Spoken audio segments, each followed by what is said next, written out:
Chadha. Sir, thank you for giving me an opportunity to speak on this bill. Sir 22 lakh बच्चे रोज 18 घंटे की मेहनत, एक 3 घंटे का एग्जाम, लेकिन एक कैमरा फोन, व्हाट्सएप पर एक मैसेज, टेलीग्राम पर एक पीडीएफ, रात 2 बजे पेपर लीक, सब खत्म, स्टूडेंट की सारी मेहनत बर्बाद.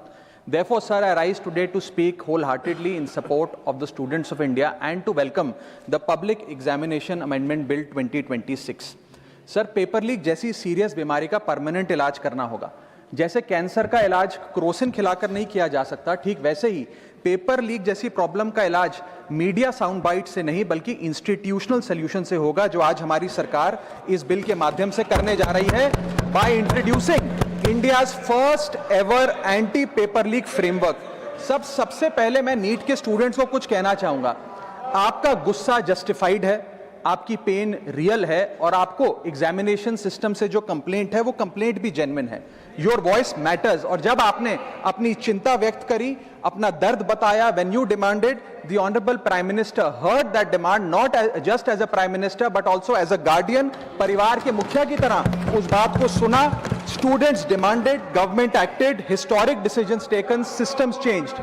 सर, जब एक स्टूडेंट नीट जैसे पब्लिक एग्जाम की प्रिपरेशन करता है तब वो अकेला तैयारी नहीं करता, उसका पूरा परिवार प्रिपरेशन करता है. मां अपनी छोटी छोटी जरूरतें रोक देती है, घर का बजट कम करती है. पिता फैमिली की सेविंग्स को कोचिंग फीस, रेंट और टेस्ट सीरीज पे खर्च करता है. फैमिलीज को लोन तक लेना पड़ता है. और स्टूडेंट खुद कोटा, जयपुर, चंडीगढ़, दिल्ली, पटना जैसे शहरों में जाकर घर से दूर रहता है. दिन में 18-18 घंटे पढ़ता है, रात 2 बजे तक पढ़ाई करता है और फिर अलार्म लगाकर सुबह 5 बजे क्लासेस के लिए उठ जाता है. परिवार से दूर, कोई सोशल लाइफ नहीं, कोई त्योहार फेस्टिवल नहीं, सोशल मीडिया, फ्रेंड से दूर, और अपनी स्लीप और अपनी हेल्थ से भी कॉम्प्रोमाइज करता है, क्योंकि उसे पता है कि जब वो पेपर लिखेगा तो सिर्फ पेपर नहीं, अपनी फैमिली के लिए एक बेटर फ्यूचर लिखने जा रहा है. और फिर एक दिन एग्जाम की तारीख पर उसे पता लगता है कि 3 साल से वो जिस पेपर की तैयारी कर रहा था वो पेपर किसी ने पहले ही पैसे देकर हासिल कर लिया, पेपर लीक हो गया. और इस समय सर सिर्फ पेपर लीक नहीं होता, उस स्टूडेंट का मेहनत, उसकी ड्रीम्स, उसकी सेल्फ बिलीफ, उसका ट्रस्ट, उसकी एस्पिरेशंस, ये सब लीक होती हैं और उसकी मेंटल और फिजिकल हेल्थ पे असर पड़ता है. I understand that pain sir, because मैं खुद भारत के अभी कुछ साल पहले ही भारत के एक पब्लिक एग्जामिनेशन सिस्टम का स्टूडेंट रहा, चार्टर्ड अकाउंटेंसी का. And sir, because I have spent enough time in this house critiquing the government, I have earned the right to say my next sentence with full conviction and sincerity कि जब बात students की आई, when it came to our students and the youth of India, the government heard, the government actioned and the government delivered. Students का feedback लिया, students की demands को honour किया और ये डेमोन्स्ट्रेट किया कि सरकार स्टूडेंट्स के साथ खड़ी है. जिस उम्मीद के साथ स्टूडेंट्स ने अपनी मांग प्राइम मिनिस्टर साहब के सामने रखी, उस चिंता को, उस दर्द को समझते हुए तमाम एक्शन लिए गए, तमाम स्टेप्स लिए गए, जैसे कि शॉर्ट टर्म और long term steps. Number 1, paper leak के बाद इमीडिएटली री एग्जाम कराया गया ताकि साल बर्बाद ना हो. जांच सीबीआई को सौंपी, एसआईटी का गठन हुआ, स्पेशल इन्वेस्टिगेशन टीम, जिसने 13 लोग मेन किंगपिन समेत गिरफ्तार किए. मात्र 75 दिन में, आज से 2 दिन पहले जब 75 दिन पूरे हुए जांच के, चार्जशीट भी फास्ट ट्रैक कोर्ट में दर्ज करा दी गई. जांच को महीनों सालों लटकाया नहीं. 47 नेशनल टेस्टिंग एजेंसी के ऑफिसर्स को शंट आउट किया गया.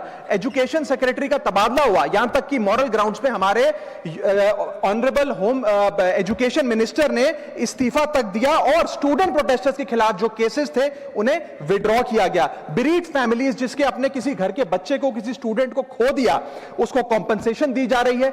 एग्जाम सिक्योरिटी प्रोटोकॉल्स को स्ट्रेंथन किया जा रहा है और अगली बार से यह नीट का पेपर ओएमआर शीट से नहीं बल्कि फुल्ली कंप्यूटर बेस्ड टेस्टिंग से कराया जाएगा ताकि remotest chance of paper leak भी एलिमिनेट कर दिया जाए. इसी के साथ साथ सरकार ने एक हाई पावर टास्क फोर्स का गठन किया है जो फर्दर रिफॉर्म्स अंडरटेक करेगी कि भारत के पब्लिक एग्जामिनेशन सिस्टम की इंटेग्रिटी को कैसे प्रिजर्व और प्रोटेक्ट किया जाए. और इसमें इंडिया के मोस्ट अक्लेम्ड एक्सपर्ट्स जैसे कि नंदन नीलकनी साहब को समिति में डाला गया है. इसी के साथ साथ डेटरेंस क्रिएट करने के लिए, अपराधी के मन में खौफ पैदा करने के लिए एक ऐसा कानून लेकर आज सरकार सदन में आई है जिसके पास होने के बाद कोई अपराधी सपने में भी यदि पेपर लीक करने का सोचेगा तो उसकी रूह कांप जाएगी।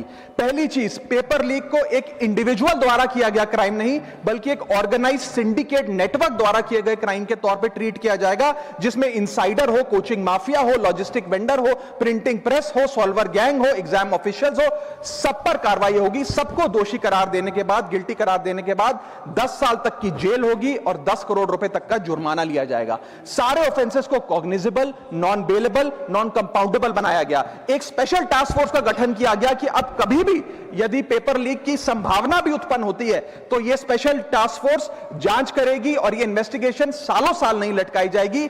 2 महीने के अंदर अंदर से इस इन्वेस्टिगेशन को कंप्लीट करना होगा। और इसी के साथ साथ फास्ट ट्रैक कोर्ट्स का गठन किया, जो ये इंश्योर करेंगे कि इसमें स्पीडी ट्रायल हो, डे टू डे ट्रायल हो, स्पेशल पब्लिक प्रोसिक्यूटर होगा, 3 महीने में पनिशमेंट सुनाई जाएगी। सर मैं बता दूं, हमारे देश में fast track courts heinous crimes के लिए बने हैं, जैसे कि क्राइम्स अगेंस्ट वुमेन, रेप और पॉस्को जैसे अपराध के लिए। आज हमने पेपर लीक को उस हिनियस क्राइम्स की कैटेगरी में ला खड़ा किया है सर। इसी के साथ साथ सर, इंस्टीट्यूशनल और systematic reforms will demonstrate zero tolerance towards paper leak, और इससे भारत की इंडियन पब्लिक एग्जामिनेशन सिस्टम की इंटेग्रिटी को हम प्रिजर्व और प्रोटेक्ट कर पाएंगे। ये सब इसलिए हुआ because sir there is nothing more important than the students and their future.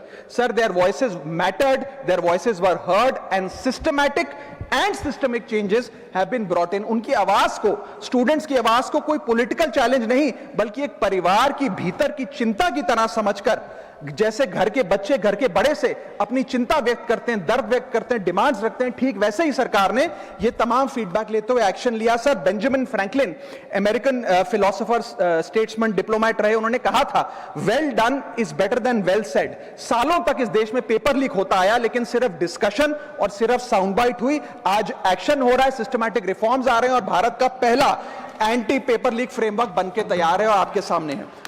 Sir इसी के साथ साथ पेपर लीक किसी एक पार्टी का, किसी एक सरकार का ऑफिसर या मिनिस्ट्री की देन नहीं है, और ये कोई 2026 का फिनोमेना भी नहीं है। सर मैं बता दूं कि सर जब बात अकाउंटेबिलिटी की हो, मोरालिटी की हो, जवाबदेही की हो, तो इसलिए जब बात अकाउंटेबिलिटी की हो, मोरालिटी की हो, जवाबदेही की हो, तो सर ये इससे तय नहीं होना चाहिए कि पेपर लीक कौन से राज्य में हुआ, कौन सी मिनिस्टर के अंडर हुआ, कौन सी पार्टी में हुआ, क्योंकि ये एक पैन इंडिया ऑर्गेनाइज्ड क्राइम है, क्रॉनिक डिजीज है।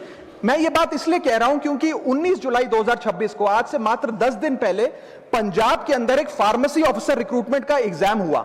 उसमें मैसिव इरेगुलरिटीज देखी गई, ब्लूटूथ डिवाइसेस के माध्यम से लाइव चीटिंग चल रही थी, और चीटिंग सिंडिकेट वो चीटिंग फैसिलिटेट कराने के लिए 13 लाख रुपए का रेट चार्ज कर रहा था।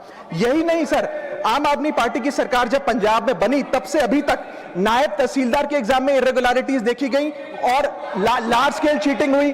पंजाब स्टेट एजुकेशन बोर्ड में 12वीं क्लास का इंग्लिश का पेपर लीक हुआ, पीएसटीईटी स्कूल टीचर रिक्रूटमेंट का एग्जाम का पेपर लीक हुआ, पीएसएसबी के ग्रुप ऑफिसर के रिक्रूटमेंट का एग्जाम लीक हुआ, एग्रीकल्चरल डेवलपमेंट ऑफिसर के रिक्रूटमेंट का एग्जाम लीक हुआ, और एक्साइज और टैक्सेशन इंस्पेक्टर की रिक्रूटमेंट की मेरिट की लिस्ट जब आई तो उसमें फर्जी नाम डाल के जारी कर दिया गया। सर मैं आ रहा हूं, अब मैं कांग्रेस पे आ रहा हूं। आप कांग्रेस का सुनिए सर, मेरा समय खराब कर रहे हैं। आप बोले ना, बोले सर जब सर कांग्रेस की कर्नाटक में सरकार है, इसी साल जनवरी 2026 में एसएसएलसी का पेपर हुआ। इसी साल कर्नाटक में कांग्रेस की सरकार के अंडर एसएसएलसी का पेपर हुआ, पेपर लीक हुआ, और वो पेपर ऑनलाइन 200 रुपए में स्टूडेंट्स को बेचा जा रहा था। हिमाचल प्रदेश में HP state selection commission recruitment exam का पेपर कांग्रेस के कार्यकाल में लीक हुआ। अब आप सुनिए सबसे चौंका देने वाली घटना, सर सबसे शॉकिंग और सैड बात यह है कि 2016 में कर्नाटक में जब कांग्रेस की सरकार थी तब वहां पे 12वीं कक्षा का प्री यूनिवर्सिटी कॉलेज का 12th का केमिस्ट्री का पेपर लीक हुआ। ये क्लासरूम का पेपर नहीं था सर, ये स्टेट बोर्ड एग्जाम था। ये स्टेट का एग्जाम जब पेपर लीक हुआ, बच्चे एग्जाम देकर घर आ गए, पता लगा पेपर लीक हो गया, पेपर कैंसिल कर दिया। 20 दिन बाद री एग्जाम कराया गया, री एग्जाम का पेपर भी लीक हो गया, और उसके बाद रात को 3:30 बजे वो पेपर व्हाट्सएप पे घूम रहा था, री एग्जाम को भी कैंसिल करना पड़ा।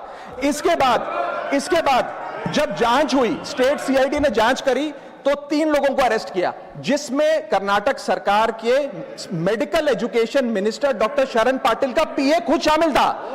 पीए 10-10 लाख रुपए लेकर पेपर लीक कर रहा था। उसके बाद जब मंत्री जी से पूछा गया कि आप इस्तीफा क्यों नहीं देते, आपकी मॉरल और डायरेक्ट जिम्मेदारी बनती है, आपके दफ्तर का आपका पीए पेपर लीक कर रहा है, आप क्यों नहीं इस्तीफा देते? तो उन्होंने कहा कि there is no question of resigning, अगर कुछ गलत हुआ है तो वो मेरे पीए का पर्सनल मैटर है, उसकी पर्सनल लाइफ है। वहां सर ऑफिस गवर्नमेंट का, डेजिग्नेशन गवर्नमेंट की, एक्सेस गवर्नमेंट का, बट अरेस्ट की बात आई तो पर्सनल लाइफ का मैटर है। और आयरनी देखिए, आज 2026 में कर्नाटक में फिर कांग्रेस की सरकार है और डॉक्टर शरण पाटिल फिर मंत्री हैं और उसी विभाग के मंत्री हैं, मेडिकल एजुकेशन विभाग के मंत्री। ये है स्टैंडर्ड ऑफ अकाउंटेबिलिटी। सर सुन लो, उसी के साथ साथ 2004 से 2014 के बीच में जब यूपीए की सरकार थी तो कांग्रेस के कार्यकाल में दर्जनों एग्जाम्पल हैं, डॉक्यूमेंटेड एग्जाम्पल हैं पेपर लीक के सर, जिसमें मुख्य तौर पर AIIMS post graduate medical entrance exam 2006 में लीक हुआ, रेलवे रिक्रूटमेंट बोर्ड का एग्जाम 2009 का लीक हुआ, all India engineering entrance exam 2011 UPA के कार्यकाल में लीक हुआ और SSC combined graduate level exam 2013 leak हुआ। सर इस पीरियड में उस समय की यूपीए सरकार ने क्या किया? कोई अकाउंटेबिलिटी एस्टैब्लिश करी, कोई एग्जाम सिक्योरिटी आर्किटेक्चर को ओवरऑल करने के लिए कोई कानून लाए, कोई dedicated anti paper leak law लाए? कुछ नहीं लाए। सर मैं एक बात कहना चाहता हूं, सर पॉलिटिकल मेमोरी सिलेक्टिव हो सकती है, पब्लिक रिकॉर्ड सिलेक्टिव नहीं हो सकता। अगर नेशनल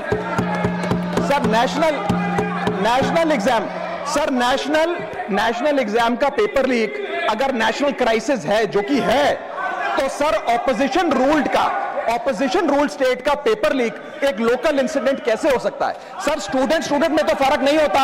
अगर नीट के स्टूडेंट्स का पेन जेन्युइन है, जो कि जेन्युइन है, तो सर पंजाब के फार्मेसी एग्जाम के स्टूडेंट्स का और कर्नाटक के एसएलसी एग्जाम के स्टूडेंट्स का पेन भी जेन्युइन है। स्टूडेंट का पेन पार्टी देखकर चेंज नहीं होता और ठीक उसी तरह रिफॉर्म और अकाउंटेबिलिटी भी पार्टी देखकर चेंज नहीं हो सकती।